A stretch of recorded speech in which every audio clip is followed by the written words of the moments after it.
So Endless Frontier, now the much less catchy U.S. Innovation and Competition Act, is getting closer. The Senate is now giving NSF a cool $38 billion, with another $50 billion split between energy, commerce, DARPA, and NASA. Ilan, what's your hot take? Jordan, to me, it's not about how much money gets spent. It's about how we spend it. I'd argue that probably about $20 billion over 5 years, if spent in the right way, could really transform the U.S. innovation enterprise. And when I say in the right way, I mean find those aspects for R&D that are most missing in today's systems, the ones that are those bottlenecks, and let's invest in those. Let's invest in experiments around how we do research better, how we manage research differently, how we improve the incentives to get the outcomes that we want. And you can run a lot of really substantive and significant experiments with $4 or $5 billion a year. So let's choose our battles well. Let's make the most of it. Even if 20% of the funding they're talking about here gets spent right, we can make something really powerful out of this and have a lot to celebrate. Bell Labs is dead. Long live Bell Labs! This week's guest, Ilan Gur, formerly of IARPA and the CEO of Activate, which is the coolest applied research fellowship in the game, has a plan to improve America's R&D apparatus. He wants to fund startups that allow entrepreneurial researchers to pursue practical applications of their basic research. We discuss why the system doesn't make it easy to create a Moderna or a BioNTech, the impact of researchers moving from corporations to universities, Endless Frontier, why patents don't equal innovation, and more. Ilan, how does science funding work today in America? Maybe let's start out with academia. What is it supposed to be doing in the way the system is currently set up? So if you think about science funding and you think about academia, historically, academia was about education almost exclusively. And the scientific research side of universities were really educationally oriented. And now a lot of our sort of basic and fundamental research in the US is happening at universities. And so that's another really big role of what they play.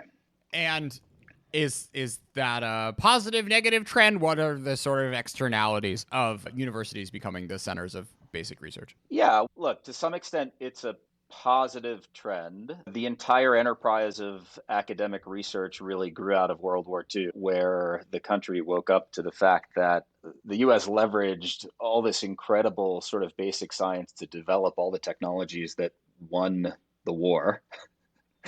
And then immediately recognized, and this is my interpretation, immediately recognized that the country had basically exhausted that pipeline of ideas and talent, in part because a lot of the scientific talent actually died in the war, but otherwise just they all got converted to applied technologists. And so there was this sense of, oh, wow, we really need to amp up our enterprise for training scientific researchers and for creating those ideas. And so what you have now is an enormously powerful machine for creating scientific talent and ideas in academia. And we're benefiting from it tremendously in terms of all those ideas are basically the bedrock for technology innovation that's driving the economy and social good, et cetera. So I think that's very good. I think for those who get worried, I think one of the concerns is you now have a tension within academia between a core mission to educate and a core incentive around getting funding for research and publishing papers and doing research. And those don't have to be at odds, but practically sometimes they can be. So that would probably be the biggest thing I would point to. What else is wrong? I don't love the what else is wrong framing. For me, the framing when I look at the research ecosystem is you have certain outcomes that you want. And simply put, right? The US government spends money on scientific research, and the goal is to get some outcomes. And generally the outcomes span between what's the social return on investment for the taxpayer, right? They span the gamut from it's a valuable exercise for society. What differentiates us as humans is we go and explore the universe and we try and understand things. There's the outcome, which is let's just have a better understanding of the world. And then there's the outcome of we can use that better understanding of the world to create new technologies, systems, industries that can make us better from a health standpoint and an economic development standpoint, et cetera. And in theory, those things are not at odds, right? That should be a win-win. You get both of those together. In practice, the way you structure and organize research and how you spend those dollars and what are the metrics for success and the incentives generally drive to certain outcomes on that spectrum of what folks would call fundamental versus applied. So for me, I don't see it as a question of what's wrong or broken in academic research. I think the fundamental question is, when you look at how academic research has been structured and is practiced, what do we want to get out of that practice? What are we getting out of that practice? And to what ends and what outcomes? Sure. So, Ilan, one thing I want to get out of my tax dollars spent towards academic research is stuff like the mRNA vaccine, which currently coursing through my veins, which almost didn't happen. So what about this system made the researchers who ended up giving humanity this breakthrough have such a difficult time pursuing their work in the academic cursus honorum? I think one of the challenges that exists within academic research, and that I think right now a lot of folks are trying to think about, not just right now, I think it's been an ongoing question, which is academic research environments are incredible environments to train and inspire talent and to do the exploration research scientifically, drive new novel ideas, make new discoveries. And academia today is actually quite connected to industry. But when you look at sort of the core incentives of an academic researcher, generally the question of what should I do when I wake up today, they generally bias towards, let me go discover new knowledge, think about how it might be applied, but not really go too far down that rabbit hole. And instead, make sure that I'm sharing responsibly the new discoveries and knowledge so that others out there can pick it up and run with it and apply it. And so if you look at, so in general, I think academic research is really set up well for that. And where we sometimes have gaps and bottlenecks is the question of who's going to do the really hard work involved in figuring out how those early scientific discoveries actually translate into something valuable or implementable or viable in a field deployment or in a commercial space. And so if you think about mRNA and COVID vaccine as a case study, I think there's one read on it, which is to say, wait a second, the system totally did its job. We had funded, thankfully, an enormous amount of fundamental research and somewhat applied research within academia to develop the bedrock of ideas to establish that such a thing as an mRNA-based vaccine could exist. And I think the sort of pure economist might argue, yeah, and that was fine. And those ideas were out there in the ethos. And the reason there wasn't actually a practical vaccine is because we didn't need it yet. So there's one lens, which is COVID-19 hit and the system did its work, which was all of a sudden there was an incentive and a motivation for those ideas to turn into something practical, and we got it done. There's another frame that I think about, which is, wait a second, we had invested a lot in the fundamental research around those sorts of vaccines as a concept. The smartest folks in the fields of epidemiology and generally thinking about existential threats knew, like, at some point there was going to be a massive pandemic that was going to wreak enormous havoc on society.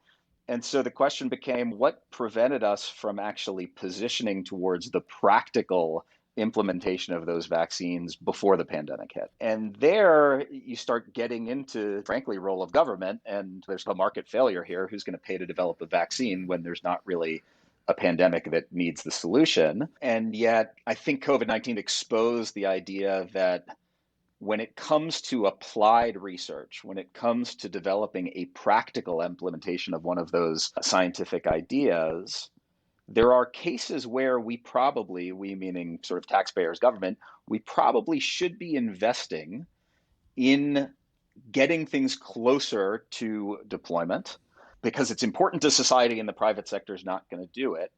And the question I think right now is, what are the right vehicles? Where do we fund that kind of research? That's a question I think about a lot. Interestingly, when you look at the early solutions to the vaccine, you've got case studies in Moderna and BioNTech, where both are essentially examples of researchers who lived within academia, all of a sudden said, wow, I really want to focus on the applied aspects of this, sort of felt like misfits within the academic kind of culture and incentive structure. And lucky for us as a society, decided, you know what, I'm going to go do something that most of my friends and relatives probably think is totally nuts, which is I'm going to leave the safety of academia and I'm going to go try and start a company, but it's not really a company yet because there's not really a product yet. And basically, I'm going to create a little shop that does applied research. And thankfully, those brave folks were doing that applied research for a number of years. And it's one of the reasons we were positioned to have the rapid solutions to COVID-19 that we did. No, that was wonderful. So we talked a little bit about startups and kind of how the VC model requires like 1,000x payoff, which a lot of these applied research companies aren't necessarily set up to do, the Modernas of the world being an exception. What else does the current kind of VC ecosystem not quite fill in the gaps of this question? The bigger question in my mind is, what is the optimal institution to do real applied translational research? And the way to think about this is, okay, again, you want an output. So the question is, how have you designed the system to hopefully get you that output? And you can look at a couple things. You can look at the people, you can look at the environment, you can look at the incentives, and then you can look at sort of the constraints. So when we think about applied and translational research, like one of the things that I find really fascinating is when you look historically at the research enterprise. For most of the 20th century, at least the first half, the best scientific research in the world, fundamental scientific research, happened within corporations. This is the mantra people come back around Bell Labs as the great industrial research lab. But what's interesting was, if you wanted to go to the best place in the world to do just basic fundamental scientific research, you went to a company. And so pretty interesting. Now you have a place that actually organizationally has the core underlying incentive to create products that live in society. And within that, you've got a team of researchers doing fundamental research. So you had a really natural kind of handholding and coupling between sort of the science and the application. And the enterprise has evolved pretty significantly, where we now have the introduction of this enormous kind of more academic research enterprise and the incentives that sit there. So let's stay here on that. So Google 3 days ago just released its like cool TV, which kind of makes it look like you're talking to someone in 3 dimensions. This is cool. This is not inventing the transistor. What is missing with today's corporate R&D that the kind of like Bell Labs and Fairchild Semiconductors of the world were able to bring? Let's not be dismissive on how hard software research can be, right? That can be really hard research. And actually, in the software world, we still have environments where a corporation can be doing a lot of really cutting edge fundamental research. And those are the Googles of the world. So that's great. When you think about sort of Bardeen Pradhan Shockley developing the early transistor at Bell Labs, what was interesting there was a place like Bell Labs or IBM Research or DuPont, there was a much bigger basis of fundamental research outside of data, right, in the physical, natural, biological sciences. And to a large extent, that doesn't exist anymore today. The kind of academic work that I really appreciate on this comes from Ashish Arora and Sharon Bellinson at Duke, where they've started to track the idea that for a number of reasons that have to do with their own incentives, major corporations today are focused more on the near term, how do I get something enhanced or implemented into the market in terms of their internal development work and technology work. And instead, when it comes to thinking about how are we going to harvest the fruit coming out of fundamental research, because this enormous academic research universe exists, there's a question of why would we do that ourselves internally and compete with that? Let's just watch it and try and partner or cherry pick. And back to your question about startups, the interesting thing is it's pretty hard for a big corporation focused on products to just reach its hand into a university and grab a technology, because the ideas in the university don't look like products yet. And so I think startups have emerged as like this enormously powerful shuttle between those two worlds, at least in theory. And if you think about where are there environments where you have this natural coupling between the more scientific discovery minded skill set and a real motivation and skill set around application, I believe that startups today are some of the most robust environments for that for a number of reasons. Number one, and I'm talking about science-based startups or spin-outs, those sorts of startups. But number one, when you go to incentives in the environment, like a startup is created from scratch to be a custom-built vehicle to translate research into a product. right? So you don't have to worry about distractions, incentives. In a big company, you have to worry about quarterly earnings. Was there a management change? Are they trying to serve a business unit head that's just here right now trying to do something? In academia, you worry about, are they really thinking about the application, or are they trying to get their next Nature paper? And should they be spending as much time in conferences or that sort of thing? In a startup, it's like the entire organism was built to do this function, create something valuable out of research. So that's number Yeah. one. Number two, because it's custom built, all of a sudden you're custom building it with the DNA that you need from a talent standpoint. So the researchers that are academic, entrepreneurs that might span the two, and then eventually you're bringing in more product manufacturing oriented people. So you're getting the right people in the mix. And so one, I think, of the really interesting questions is, if you believe the startup can be a really valuable vehicle for translation of research, what are the constraints? If you believe the sort of incentives are right, the environment right, what are the constraints? And I think there are two. One is, we don't fund startups as research institutions, right? So the only way a startup can do research is if it has funding to do it. And we've always looked at startups as this is something that the private sector does. And the only way you get a really serious science-based startup effort is if you have someone willing to invest enough money to fund that effort, and that's generally venture capitalists. But venture capitalists have a very strong and narrow filter in terms of what's worth investing in, which generally relates to where are their high margins, where the market's kind of going into a hype cycle right now, where can I get big payoffs in a reasonable period of time. So you can get science-based startups that are doing research in those directions, but that doesn't necessarily overlap well with what are the big applied research and technology objectives that we want to solve for society or for the taxpayer. So that's a really interesting, I think, space and opportunity to dive into. Ilan, what are national labs, FFRDCs, and what are they supposed to be doing? Yeah, FFRDC, for those, the acronym, federally funded research and development corporation, maybe. But essentially, these are government labs, right? Both Sure. government operated, and there are a number that are contracted operated. And if you look historically, a lot of these were essentially set up to house nuclear scientists, both when we needed them because we were building bombs, and then in the Cold War where we needed to retain them because we might need to build bombs or continue to build bombs.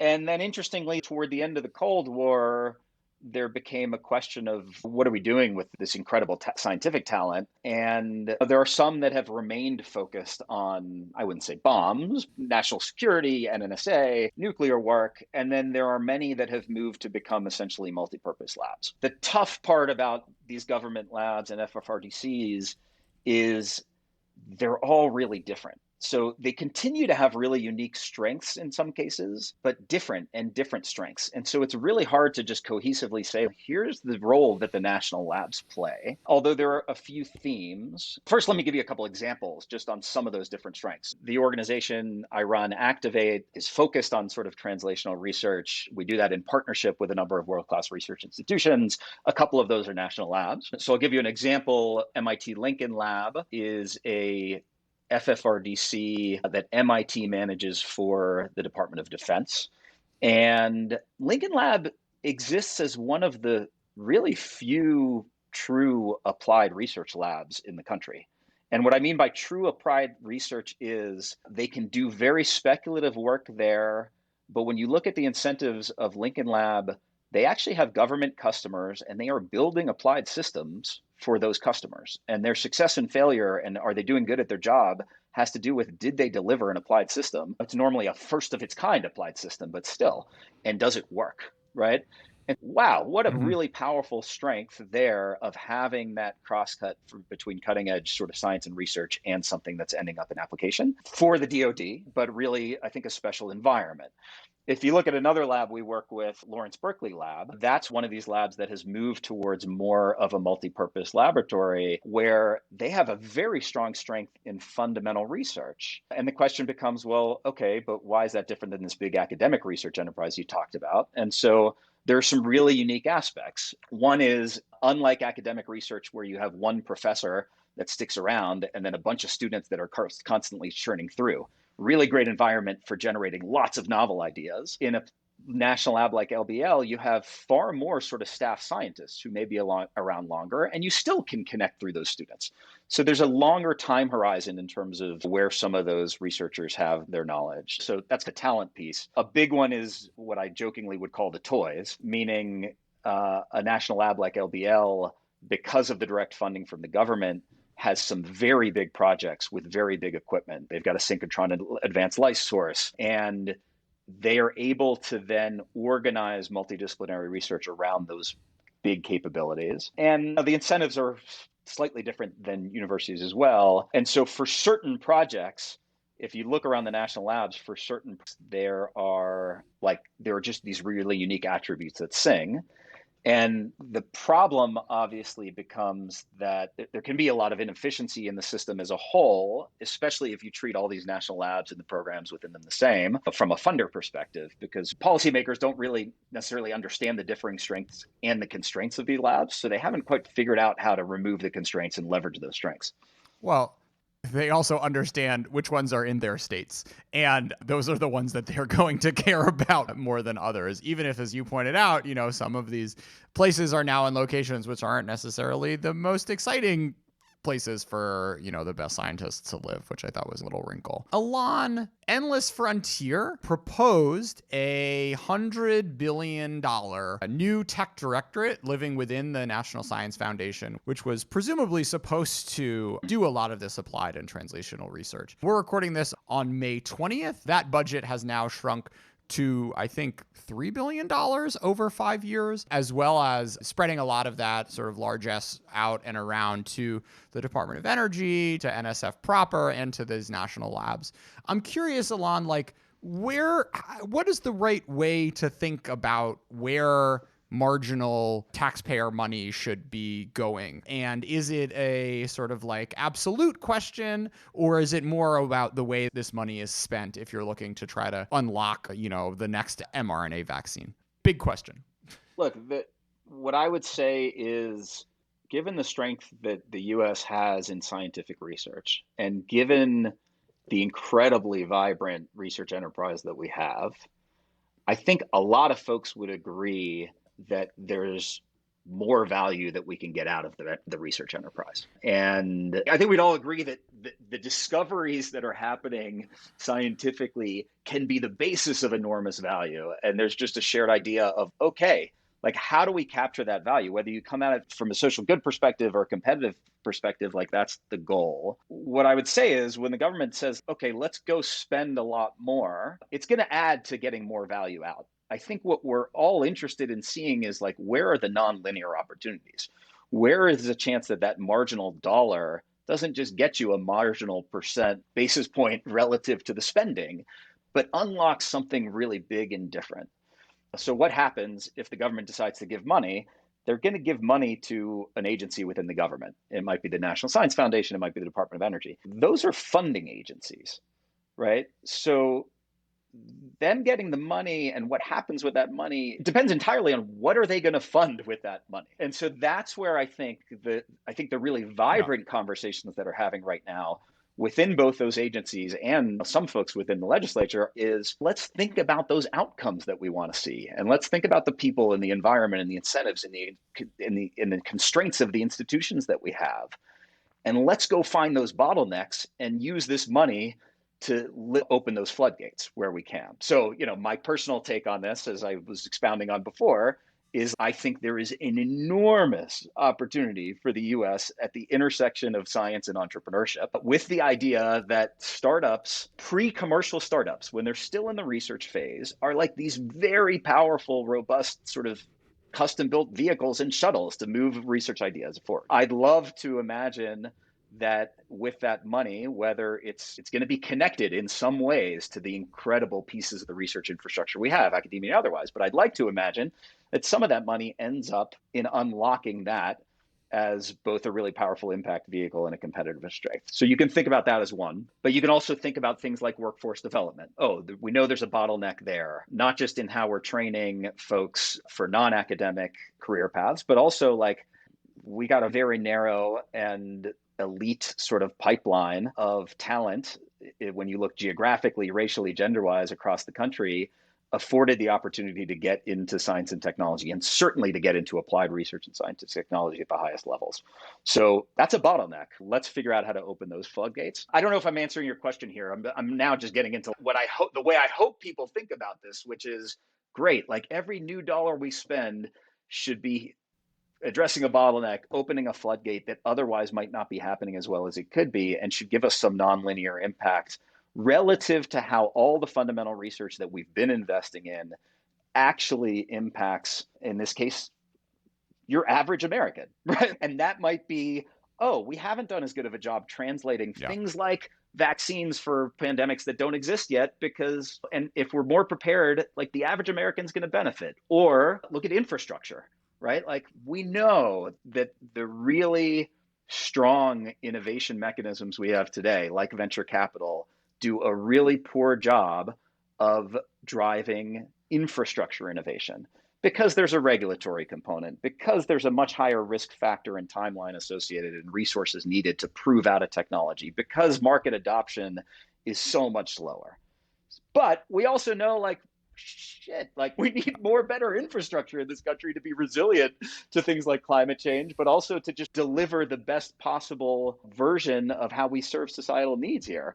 So how is this money going to unlock that? And how's it going to unlock that in an equitable, distributed way around the country? There's a lot of cynicism, I think, right now around this whole sort of set of conversations, an endless frontier and otherwise. And call me an optimist, but what I'm seeing in a way that I just haven't ever seen in my career, living as a misfit. I've been an applied research scientist at heart, feeling, there's just not enough people talking about the gaps here. Like, I'm just seeing so many orders of magnitude more conversations about these topics than I have ever seen. So I don't know what's going to happen with the funding in Endless Frontier, but those conversations are going to have an impact, and hopefully the funding ends up being deployed in a way that I'm talking about, or at least most of it. And we're going to see so many cool experiments and such a just different, vibrant phase of scientific innovation, I think, in this country than we've ever seen. I'm just going to call it. I think that's it. So if you're not in the space yet, get in the space. And if you're in the space, buckle your seatbelt, right? I really hope you're right. I was kind of actually really bummed out over the past few weeks of watching this energy seem to be dissipating, and all these like former NSF presidents writing letters saying, oh, we don't really want to think about changing things. But hopefully there's a new generation waiting in the wings that's more excited to experiment. The Office of Integrative Activities, this is kind of a random question, but I just stumbled on them. Like, are they doing this in the National Science Foundation, or is this just like a weird website? The National Science Foundation is a bigger organization. They do a lot of things. I think what I would say, and this goes to your bigger point, and I understand the sort of depression and cynicism when people are saying like, oh, we were thinking about something that's $100 billion, like such game changing, so anomalous, shoot for the moon. And now we're like, does it really matter?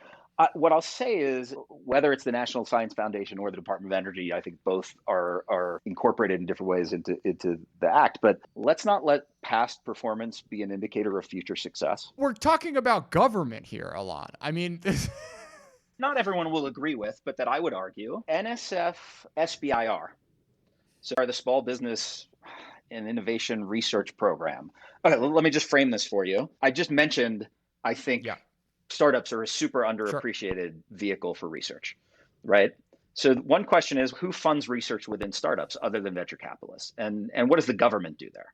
So if you just do the pie chart of where does the government put research funding, you'll find that 90%, I'm not talking about development funding, which really is about building systems, and it does go to a lot of companies, although far fewer than it did long ago. But 90% of the research funding that U.S. government puts out goes to universities, national labs, and nonprofit research labs. And I think most people would argue that's appropriate. Like, the government shouldn't be funding industry because that's industry's job. And yet there are a lot of areas where industry's not doing the job. If you look at the other 10%, I think about 7% or so of it goes to big companies.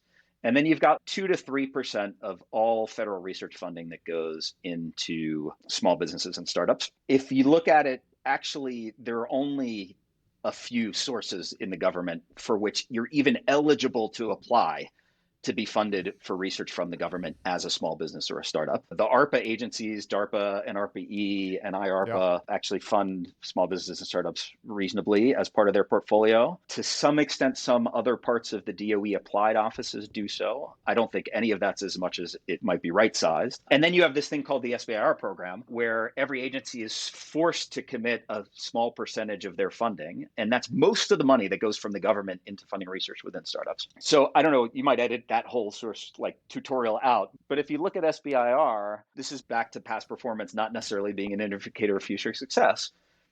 NSF, and I don't know when this started, sometime in the last decade, basically completely transformed their SBIR program into one that now funds the most of all the SBIR programs in the government, has the strongest focus on what I would call 0 to 1 impact, meaning rather than fund a small business that's just been doing a number of research grants, I won't say just, and there's good things that come out of those, but let's find opportunities to take researchers who just don't have any funding and get their first funding in, so really startup mode. And they've also done so with some of the probably 5 times better diversity representation in terms of at least gender, I'm not sure about race, than any other agency in the government. And if you talk to entrepreneurs, science entrepreneurs out there, they will tell you, oh, NSF SBIR is like one of the only SBIR agents, one of the only agencies that like seems to understand the experience I'm having and what I'm going through.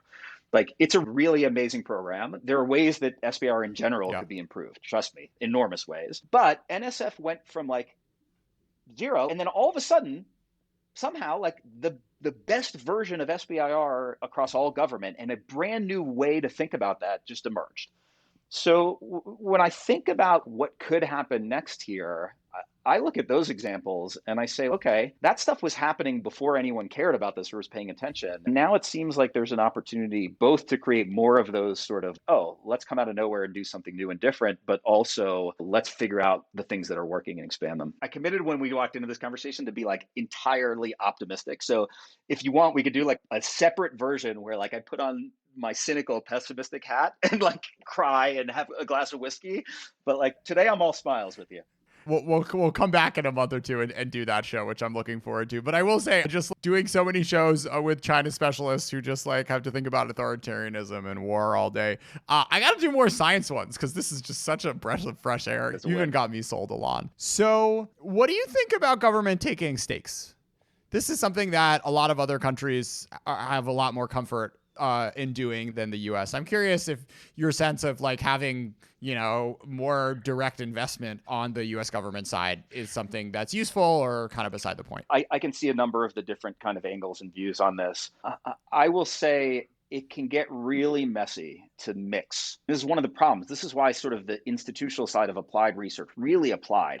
How do you go and transition from something that's oriented towards social good to something that's commercial?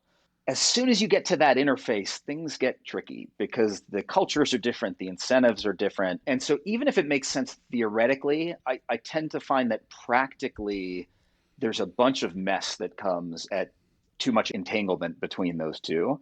So the question becomes, how do you design these systems to be really thoughtful about how you approach that interface? For me personally, I don't like the idea of the government taking equity or otherwise in the research, because if there's anything I've learned is that when it comes to market and pure economics, the government tends to be a non-rational actor, and they should be a non-rational actor relative to the markets. And so all of a sudden you can get all these weird perversions of what would naturally happen in the marketplace when you have a government as a stakeholder in those market conversations. And this comes up in a number of different ways. So I am a much bigger fan of figuring out appropriately how the government can unlock the impact that it wants to see. And I think about it from 2 dimensions. One that we talked about, which is how do you do the bottoms up? How do you support the talent, the infrastructure to do research that's commercially motivated maybe and applied motivated, but where it's clear that it's not a product or a business yet. So you're pretty far away from that line. I think the other thing, and this is something I hope we start seeing. So let's go back to Bell Labs, a fundamental research organization, the quality and size of Caltech sitting within a company. And people say, oh, those were the great corporate industrial research labs. Yeah, they were industrial research labs, but how could Bell Labs afford to have that Caltech sitting within its company? It's because it was essentially a utility monopoly that the government allowed to have all this funding. So interestingly, Yeah. the question becomes, how can we do a better job of incentivizing the corporate world and the private sector to be more risk-taking and speculative and ambitious when it comes to science innovation in a way that doesn't, where the government's not messing with the markets. When I think about this, one of the things I would love to see is, especially in the US, we're trying to think about how we drive US manufacturing and domestic employment. I would love to see a program where somehow, whether through taxes or even directly, but directly is harder, the government incentivizes US-based companies, corporates, and motivates and incentivizes them to acquire and integrate technology from US startups. So how do you get the government to basically say, we know we want these things to stay in the US and we know we want it to benefit us and our economy, rather than get our hands into it, let's take the organizations that can go deploy the technology at scale through the corporations. They already are looking to engage with startups. The problem is they normally can't be as risk-taking or speculative as they might want to be. And let's give them a reason to put more money into integrating these new ideas in. So that's an example of, I think, something that would be really cool there. Ilan, is there anything that should be subtracted from the current ecosystem? I love that question.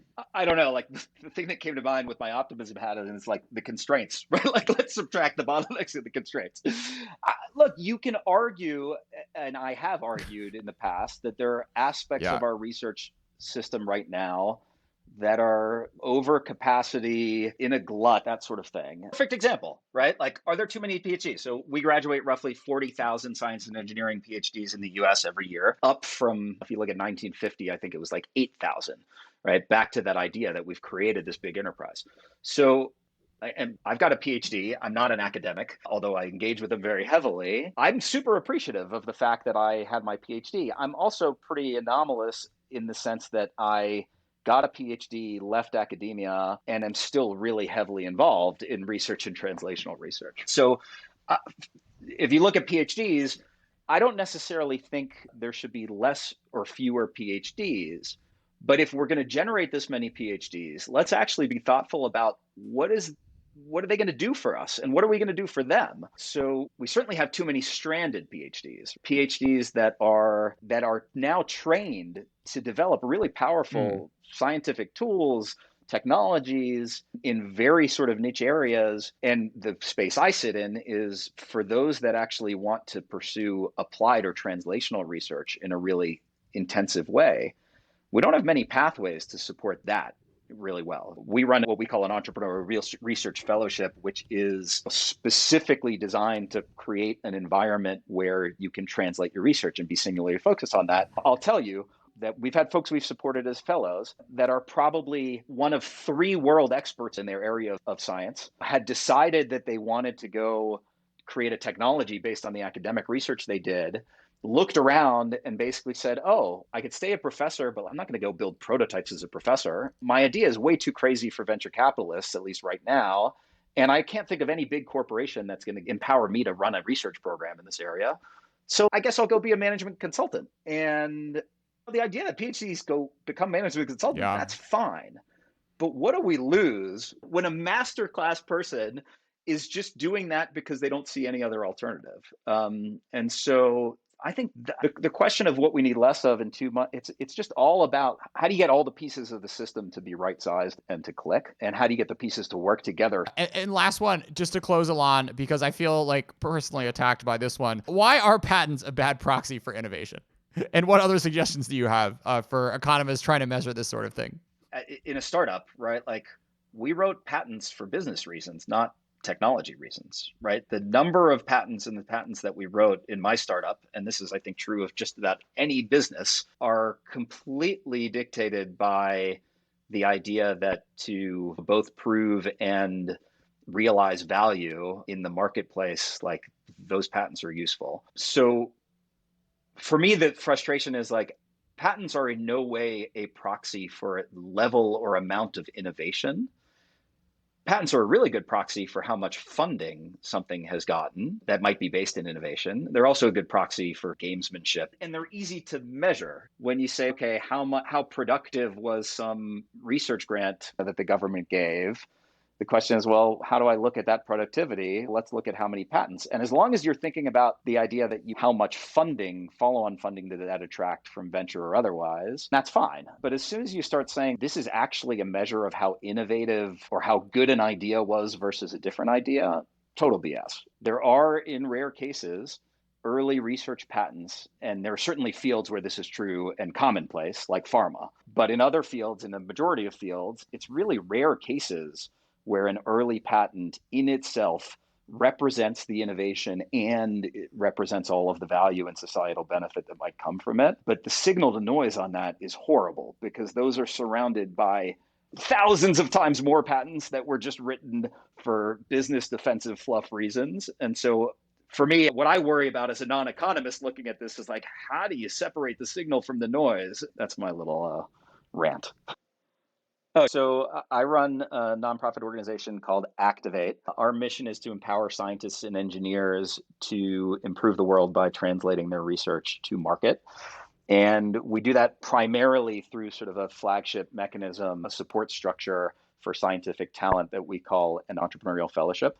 And what that means is we run a competition once a year. We find the best scientists and engineers who their motivations are too applied for the academic world. They have an idea, but they're not yet a product or a business that the private sector can run with. And we've built this program to be the perfect environment to support that talent in making that transition, in taking something that came out of scientific discovery and bringing it to the doorstep of the market, to the doorstep of where a corporation, venture capitalists can pick it up and run with it. And the impact in our minds is one, we think this can help improve the yield of new technologies that get created out of fundamental research that's happening in the country. But we also, and maybe even more so, see this as an opportunity to create a more important asset, which is scientists and engineers who have lived experience in actually navigating that transition and commercializing research so that they can continue to do that through the course of their careers and be mentors and role models and trainers, and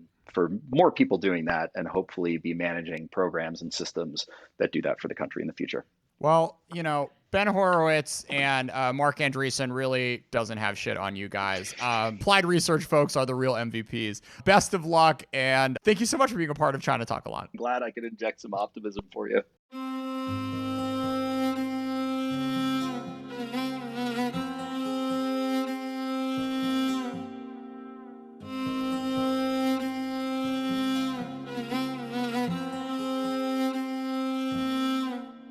אין לי זמן לדיכאון, אין זמן להמשיך לישון, לא רוצה לחיות בדמיון, רוצה להסתכל על זה נכון.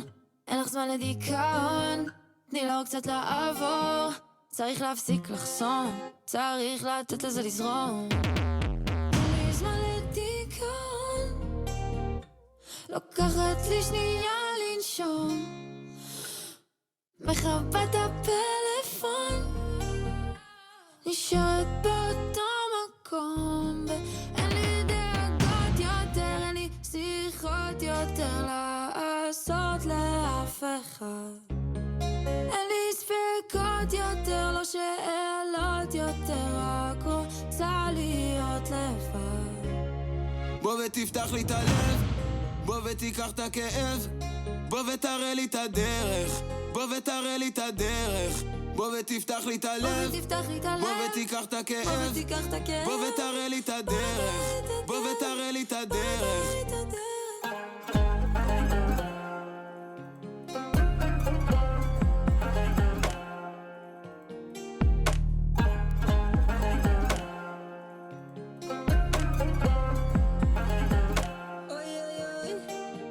אין לי זמן לדיכאון, אין זמן להמשיך לישון, יש לי בית בלי שלום, יש חובות לאלפיון, שיפוצים על החלון, השלדים בתוך ארון, יש אישה בדיכאון, לא נותנת לי לנשום. אין לי זמן לדיכאון, אין זמן להמשיך לישון, יש לי בית בלי שלום, צריך לבקש שלום, אמונה וביטחון, להגיד תודה כל יום. תודה רבה ג'ה. אל תיתן לי לבכות יותר, אין לי כוחות יותר לעבור את זה לבד. אין לי ספקות יותר